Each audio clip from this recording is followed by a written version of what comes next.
Face lift అనేది కొంచెం అంటే డౌన్ టైమ్ ఎక్కువ ఉన్న ప్రొసీజర్ అండి. మనకి ఎవరైతే 50s ఆర్ 60sలో ఉన్న వాళ్ళకి బాగా స్కిన్ సాగ్ అయిపోయి ఆర్ నెక్లో కూడా బాగా ముడతలు పడి ఉన్న వాళ్ళకి ఇయర్ చుట్టూతా ఇయర్ వెనక ముందు నుంచి వెనకకి వెళ్ళి ఇన్సిషన్ అక్కడ నుంచి లోపలంతా డిసెక్ట్ చేసి ఇయర్ ఇదంతా మొత్తం స్కిన్ ని పైకి లాగేస్తారండి. సో ఎసెన్షియల్లీ లిఫ్ట్ చేయాలి మొత్తం లోపల టిష్యూస్ ఏవైతే కిందకి సాగ్ అయ్యాయి. అట్ ద సేమ్ టైం అదే ఇన్సిషన్ లోంచి నెక్ ని కూడా టైటన్ చేయొచ్చు. నెక్ లోపల కండరాలు లూజ్ అయిపోయిన తర్వాత అవి కూడా కనిపిస్తూ ఉంటాయి, ప్లాటిస్మల్ బ్యాండ్స్ అంటాము. చాలా మందికి ముసలి వాళ్ళకి కనుక మనం చూస్తే నెక్ మీద ఇట్లాంటి 2 వర్టికల్ బ్యాండ్స్ కనిపిస్తాయి సైడ్స్ కూడా. సో వీటినన్నిటిని ఒకేసారి కరెక్ట్ చేయొచ్చు. Okay, at the same time అయిపోతుంది, ఫేస్ అండ్ నెక్ ఒకేసారి మనకి అయిపోతుంది. అవునండి. సో ఎంత వరకు ఉంటుందంటారు మనకి వన్స్ ఈ ఫేస్ లిఫ్ట్ అనే ట్రీట్మెంట్ అయిన తర్వాత? How long does it last? Usual అండి face lift results 7 to 8 years ఉంటాయని చెప్తాము. But if you have other అంటే హ్యాబిట్స్ లైక్ స్మోకింగ్ అలా ఉన్న వాళ్ళకి కొంచెం అదర్ ఇష్యూస్ ఉన్న వాళ్ళకి 5 years లోపల మళ్ళీ they might need. But otherwise if you have a healthy life style and smoking అలాంటి ఏం హ్యాబిట్స్ లేని వాళ్ళకి 7 to 8 years it's a good result. Okay, so recovery time ఎంత వరకు ఉంటుందంటారు వీళ్ళకి? యూజువల్లీ 3 weeks వరకు అయితే స్వెల్లింగ్ మోస్ట్ ఆఫ్ ఇట్ ఉంటుందండి. తర్వాత కూడా ఫైనల్ రిజల్ట్ 6 weeks వరకు వెయిట్ చేయమంటాం. 6 weeks కి will have a good final result. Okay, అంటే 6 weeks తర్వాత ఆ డిఫరెన్స్ అన్నది మనం చూడొచ్చు, ఆబ్వియస్ గా తెలుస్తుందండి. ఓకే ఓకే, అంటే ఫేస్ లిఫ్ట్ వల్ల ఏంటంటే చాలా మంది భయపడుతూ ఉంటారు. సో ఎక్కడ చేయించుకోవాలి ఏంటి అని చెప్పేసి, at the end of the day మన ఫేస్ మన ఐడెంటిటీ కాబట్టి, సో ఎలాంటి వాళ్ళ చేతుల్లోకి వెళ్తే, ప్రాక్టీషనర్ చేతుల్లోకి వెళ్తే ద బెస్ట్ రిజల్ట్స్ వీళ్ళకి అందుతాయి అంటారు? యూజువల్లీ ఫేస్ లిఫ్ట్ చేసేది ఓన్లీ ప్లాస్టిక్ సర్జన్స్ చేస్తారండి.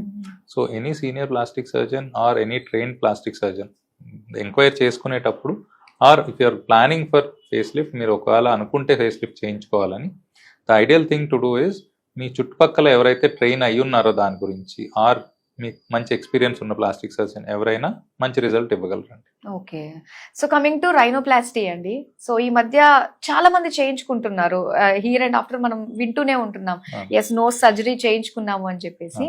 సో ఇది ఎలా ఉంటుంది అంటారు? అంటే ఎంత టైంలో మనకి ఈ సర్జరీ కంప్లీట్ అయిపోతుంది అంటారు అసలు?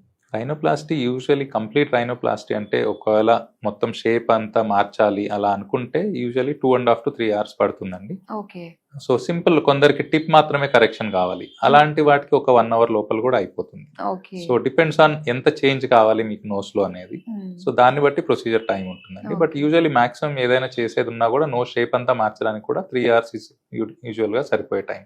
ఓకే, కొంతమందికి ఇక్కడ నుంచి ఇక్కడ వరకు నాకు తెలిసిన వాళ్ళకి ఉన్నారు, ఫేస్ చాలా బాగుంటుంది. సో వాళ్ళ మైనస్ ఏంటంటే నోస్ ఒకటే చాలా క్రాస్ గా ఉంటుందండి. సో అలాంటి వాళ్ళకి ఎలా ఉంటుంది? అవునండి, అందులో 2 రకాలు ఉంటారు. ఒకటి బై బర్త్ క్రాస్ గా ఉండే వాళ్ళు ఉంటారు. కొందరికి ఏదైనా యాక్సిడెంట్ అవడం వల్ల వాటి వల్ల నోస్ ఫ్రాక్చర్ అవుతుంది. సో దాని తర్వాత క్రాస్ అయ్యే వాళ్ళు ఉంటారు. సో ఈ 2 విధాలుగా ఏది ఉన్నా కూడా సర్జరీ మొత్తం మన బోన్ కూడా రీషేప్ చేయొచ్చు. టోటల్ గా బోన్ రీషేప్ చేసి ఒక సింగిల్ స్ట్రైట్ లైన్ లో తీసుకురావచ్చు. సో దీనికి అదే సేమ్ టైం అండి, 3 hours లోపల యూజువల్లీ అయిపోతుంది సర్జరీ మొత్తం. ఓకే, సో డౌన్ టైం ఎలా ఉంటుంది రికవరీ? యూజువల్లీ ఫస్ట్ 1 week కొంచెం ఎక్కువ ప్రికాషన్ ఉంటుందండి. నోస్ మీద స్ప్లింట్ అది పెడతాం ఒకటి. సో 3 weeks వరకు ఎక్కువ గట్టిగా నమిలే ఆహారం తినొద్దు అంటాం, ఎందుకంటే బోన్ మనం రీషేప్ చేస్తే నమిలేటప్పుడు అదంతా కూడా బోన్ కదులుతుంది కాబట్టి. So usual first 3 weeks swelling తగ్గిపోయిన తర్వాత నెక్స్ట్ ఒక 2 to 3 months వరకు కొన్నిసార్లు మీకు స్వెల్లింగ్ తెలియచ్చు, ఎందుకంటే బోన్ రీషేప్ చేసినప్పుడు. But usual end of 3 months most of the result తెలిసిపోతుందండి. 3 months కి బోన్ ఎక్కువ రీషేపింగ్ అవసరం ఉన్న వాళ్ళకి మాత్రమే ఇంకొంచెం ఎక్కువ టైం పడుతుంది. ఓకే, సో దానివల్ల బ్రీతింగ్ ప్రాబ్లమ్స్ లాంటివి రావచ్చు అంటారా? లేదండి, యూజువల్లీ మనం అసెస్మెంట్ అప్పుడే ఎవరైతే రైనోప్లాస్టీ కోసం వచ్చిన వాళ్ళకి ఫస్ట్ అసెస్ చేసేది అది కూడా ఉంటుంది, whether they have any breathing issues ముందుగా అని. కొందరికి లోపల సెప్టమ్ అనేది ఉంటుంది, అది ఒకవేళ ఏమైనా సైడ్ కి వెళ్ళినా కూడా దాన్ని కూడా at the same time 2 correct చేయొచ్చు. ఇన్ఫాక్ట్ బ్రీతింగ్ ఇష్యూస్ తర్వాత రావు, ఉంటే కూడా మనం ముందుగానే సర్జరీ ముందు ఉంటే అవి కూడా కరెక్ట్ అవుతాయి. ఓకే, సో ఈ సర్జరీ ట్రీట్మెంట్స్ లోనే మనకి చిన్న ఆగ్మెంటేషన్ కూడా ఉంటుంది కదండి. అవునండి, సో దీని గురించి తెలుసుకోవాలనుకుంటున్నాం, ఎలా ఉంటుంది అంటారు అసలు ఈ ట్రీట్మెంట్ అనేది? రైనోప్లాస్టీతో కూడా కొందరు చేయించుకుంటారండి, ఎవరికైతే చిన్ కొంచెం వెనక్కి ఉండటం ఉంటుంది. సో వాళ్ళకి ఏం చేస్తామంటే 2 రకాలుగా చిన్న ఆగ్మెంట్ చేయొచ్చు. ఒకటి బోన్ ని మాత్రమే ఫ్రాక్చర్ చేసి దాన్ని ముందుకు తీసుకురావచ్చండి. సో యూజువల్లీ మనం close to 8 millimeters to 1 centimeter దాకా కూడా మనం అడ్వాన్స్ చేసుకోవచ్చు. అంటే మనకు కావాల్సినట్టు చిన్ని షేప్ చేసుకోవచ్చు, కాస్త మనం ఆ లెంత్ హైట్ పెంచొచ్చు, ముందుకు తీసుకురావచ్చు, రకరకాలుగా చేయొచ్చు. ఇన్ఫాక్ట్ మరీ ముందుకు ఉన్న వాళ్ళకి వెనక్కి కూడా పెట్టొచ్చు. సో చాలా వేరియేషన్స్ ఉంటాయి ఇందులో.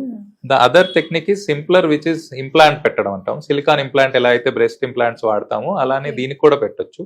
That is a simpler procedure. ఇక్కడ మనము నోట్ లోపల భాగం నుంచి చిన్న ఇన్సిషన్ ఇచ్చేసి లోపల నుంచే బోన్ మీద మనకు ఎంత సైజ్ అడ్వాన్స్మెంట్ కావాలో దాన్ని మెజర్ చేసుకొని చేసుకోవచ్చు అండి. సో 2 విధాలుగాను చేసుకోవచ్చు. కానీ ఒక ఫారెన్ మెటీరియల్ మన లోపల పెట్టంగానే కొంచెం అది అడ్జస్ట్ అవ్వడానికి కాస్త టైం పడుతుంది, అది పడచ్చు పడకపోవచ్చు ఇలాంటివి ఏమైనా లేదండి, ఉంటాయా? Silicon usually non reactive. Breast Okay. Implants ఎలానో అలానే ఇది కూడా సేమ్ మెటీరియల్ తోనే తయారు చేస్తారు. ఓకే. కొంచెం ప్రాబ్లమ్స్ ఏముంటాయంటే ఇంప్లాంట్స్ తోటి ఇన్ఫెక్షన్ ఒక ఛాన్స్ ఉంటుంది. Mhm. ఇన్ఫెక్షన్ కనుక యూజువలీ ఒక 1 వీక్ 10 డేస్ వరకు మనం జాగ్రత్తగా ఉంటే అవ్వకపోతే తర్వాత యూజువలీ అన్లైక్లీ అండి దాని ద్వారా ప్రాబ్లమ్స్ ఏమైనా అవ్వటం.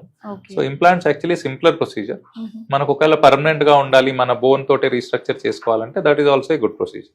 ఓకే.